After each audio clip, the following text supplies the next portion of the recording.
तो चलिए आज इस वीडियो में हम जानेंगे एसी और फ्रिज में प्रयोग होने वाले 10 अगले टूल्स। इसके फ्री वाला पार्ट होगा जिसके अंदर हम क्या करेंगे, अगले 10 टूल्स के बारे में जानेंगे। इसके पहले हमने जो 2 वीडियो बनाया है ना, उसमें 10 टूल्स के बारे में आपको समझाया है। अगर वो वीडियो आप नहीं देखेंगे तो सबसे पहले आप उस वाली वीडियो पे जाइए और उन सारे वीडियो को क्या करिए, देख लीजिए, जिससे ये भी वीडियो आपको पूरा का पूरा समझ में आ जाएगा।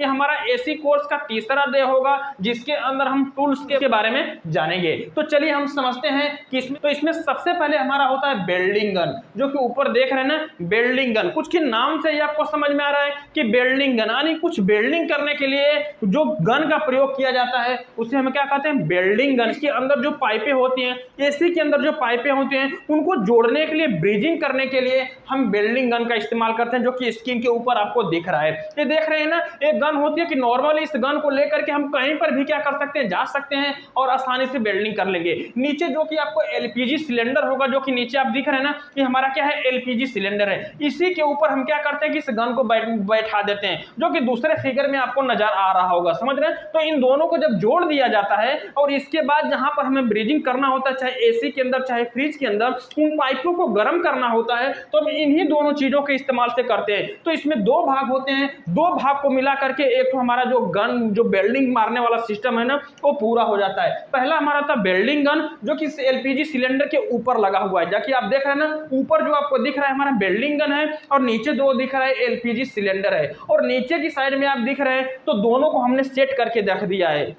और यहां से जब हम ऐसे इसको चालू करेंगे ना, इसकी जो नोब होगी, यहां पे आप देख रहे हैं, इस नोब को जब हम घुमाएंगे और फिर आगे की साइड में माचिस मारेंगे तो उसमें से गैस निकलने लगेगी, इसके बाद आग पकड़ लेगा। और जैसे ही जहां पर हमें ब्रीजिंग करना होगा वहां पर ले जा करके हम क्या करेंगे, गर्म कर देंगे, बिल्कुल पाइपें गर्म हो जाएंगी और आसानी से हम वहां पर ब्रीजिंग कर सकते हैं। देखो हमारा होगा सिलेंडर वाल्व। देखिए अब सिलेंडर वाल्व यानी सिलेंडर के ऊपर लगने वाले वाल्व को हम सिलेंडर वाल्व कहते हैं, जो कि स्क्रीन के ऊपर आपको दिख रहा है। ये जो सिलेंडर वाल्व होते हैं ना, हमारे जो रेफ्रिजरेंट सिलेंडर होता है, यानी जो गैस उसके अंदर डाली जाती है, एसी और फ्रिज के अंदर जो गैस डाली जाती है, उनके ऊपर जो वाल्व लगता है उसे हम सिलेंडर वाल्व कहते हैं, जो कि आपको स्क्रीन पे दिख रहा है ना। और नीचे की साइड में आप देख रहे होंगे तो हमारा जो रेफ्रिजरेंट सिलेंडर दिख रहा है, जो कि नंबर से हिसाब से आता है। इनके ऊपर हम क्या करते हैं कि जो वाल्व जो दिखाई दे रहा है, और नीचे की साइड में आप देखेंगे तो सिलेंडर वाल्व दिखाई दे रहा है, तो ये इसका ऊपर होता है। अगला हमारा होता है ड्रिल मशीन। नाम से समझ में आ रहा है, ड्रिल मशीन यानी कि एक होल करने के लिए, यानी किसी भी जगह पे छेद करने के लिए हम क्या करते हैं कि ड्रिल मशीन का प्रयोग करते हैं। और ड्रिल मशीन का प्रयोग सिर्फ एक जगह किया जाता है, जो कि हमारा एसी का जब इनडोर आउटडोर जब जोड़ा जाता है ना, जब पाइपों को हम बाहर से निकालते हैं और एसी को जब स्टैंड लगाकर सेट करते हैं, तो वहां पर हमें ड्रिल मशीन की आवश्यकता होती है, क्योंकि बिना स्टैंड लगाए हम क्या कर सकते हैं, इनडोर आउटडोर को हम सेट नहीं कर सकते हैं। तो जो ड्रिल मशीन होती है, जो कि स्क्रीन के ऊपर आपको दिख रही है ना, यही जो ड्रिल मशीन होती है, जिसको हैमर मशीन भी कहते हैं, इसी से हम होल करके इनडोर और आउटडोर दोनों को हम क्या करते हैं, टांग देते हैं। तो ड्रिल मशीन तो लगभग सबको पता होगा। अगला होता है एयर ब्लोअर। नाम एसी फ्रिज के ऊपर जो कचरा जम जाता है ना, जो धूल मिट्टी जम जाती है, उसको हम साफ करने के लिए, क्योंकि हाथ से जब मारते हैं तो ज्यादा कचरा उड़ता नहीं है और उस पर रह जाता है, तो उसको हम क्या कर सकते हैं, एयर ब्लोअर, जो कि स्क्रीन के ऊपर आपको दिख रहा है, यही जो एयर ब्लोअर होता है, इससे हम नॉर्मली क्या करते हैं, एसी को बढ़िया से साफ कर देते हैं और जो कचरा जमा होता है, सब कुछ धूल मिट्टी क्या हो जाती है, साफ हो जाती है।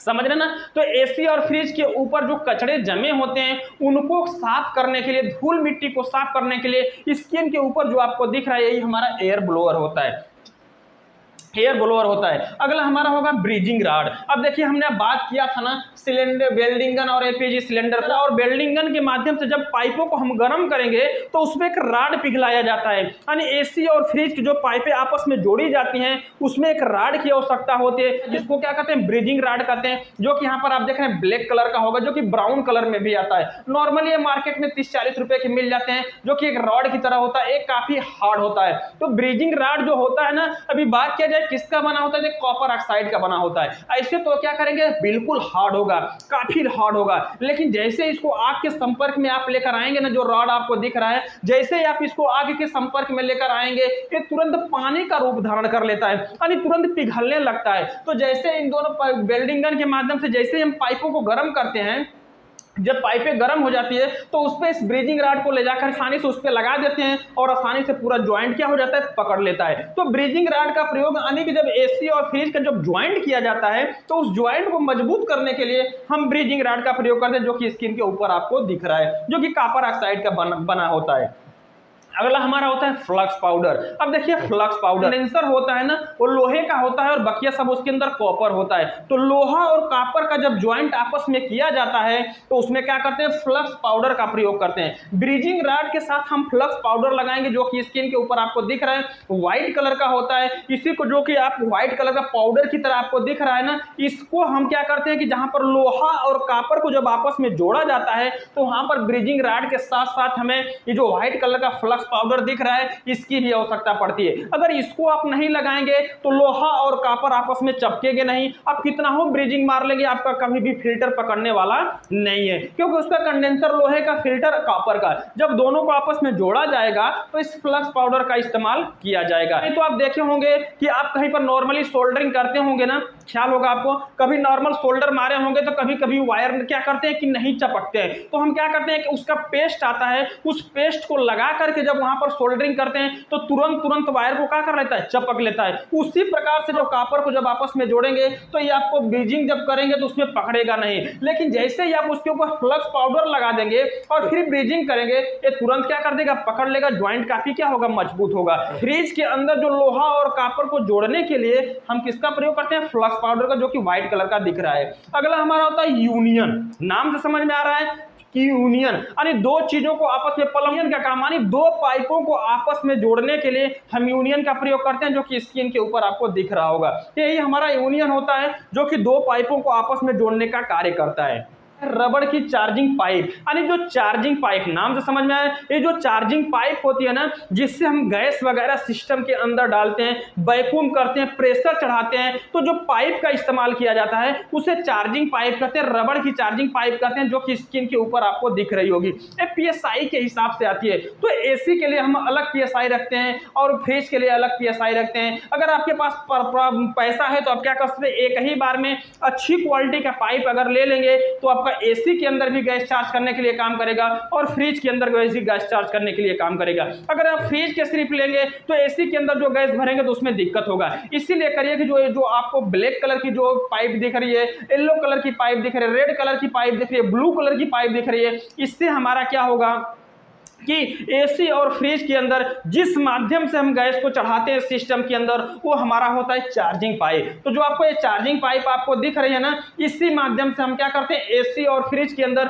गैस भरने का काम करते हैं, जो कि स्क्रीन के ऊपर आपको दिख रहा है। बिना इससे हम न तो फ्रिज के अंदर वैक्यूम कर सकते हैं, न तो हम प्रेशर चढ़ा सकते हैं, न तो लीकेज चेक कर सकते हैं, न तो गैस चार्ज करते हैं। बिना इस पाइप के माध्यम से हम कुछ भी नहीं कर सकते जिसमें आप दिख रहे हैं। तो इसलिए ये जो चार्जिंग पाइप होती है, इसी के माध्यम से एसी और फ्रिज के अंदर हम गैस को क्या करते हैं, भर देते हैं। तो देख रहे हैं कि हमने इसमें आपको क्या कर दिया है कि आज के उस 10 टूल्स के बारे में इस वीडियो के माध्यम से हम बताने की कोशिश कर रहे हैं कि हाँ, एसी और फ्रिज के अंदर कितने टूल्स होते हैं। ये था यानी कि तीसरा दिन था जिसके अंदर हमने 10 टूलों के बारे में चर्चा किया। हमें उम्मीद है कि आपको बढ़िया से समझ में आ गया होगा। और अच्छे से और समझना है तो क्या करिए कि पहला और दूसरा पार्ट देख करके जब इस वाले पार्ट को देखेंगे तो आपको और ज्यादा क्या होगा, समझ में आएगा। तो इस हमारा जो अगला पार्ट होगा ना, डे 4 होगा, जिसके अंदर हम अगले 10 टूल्स के बारे में क्या करेंगे, चर्चा करेंगे और विस्तृत से आपको क्या करेंगे, बताएंगे। तो नेक्स्ट वीडियो तक इंतजार करिएगा। अगर पहली वीडियो आपने नहीं देखा है तो पहली और दूसरी वीडियो देख लीजिए और फिर तीसरी वीडियो देखेंगे तो आपको एसी का काम करने से कोई रोक नहीं सकता है।